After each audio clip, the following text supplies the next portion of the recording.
Clyde Caruana llum huwa Chief of Staff tal-Prim Ministru Robert Abela, pożizzjoni li toħodlok prattikament il-ħin kollu tal-ġurnata bil-lejl b'kollox.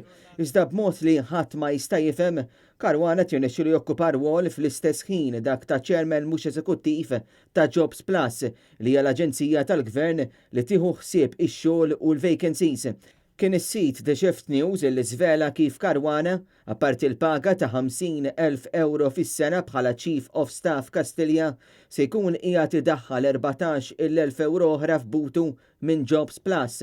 Dan ikkonfermaħu stess meta kien ikkuntattjat minn The Shift News. Din mhux l-ewwel okkażjoni fejn persuni qrib it-tmexxija tal-Gvern Laburista ikollhom żewġ impjiegi paga sostanzjali kemm taħt it-tmexxija tal-eks Prim Ministru Joseph Muscat u issa anki taħt it-tmum ta' Robert Abela u jidher li l-għajta ta' kontinwità tiegħu hija ċara daqs il-kristall. Clyde Caruana kien wieħed mill-persuni li ħadmu l-kampanja ta' Robert Abela biex f'Jannar kien elett mexxej tal-Partit Laburista.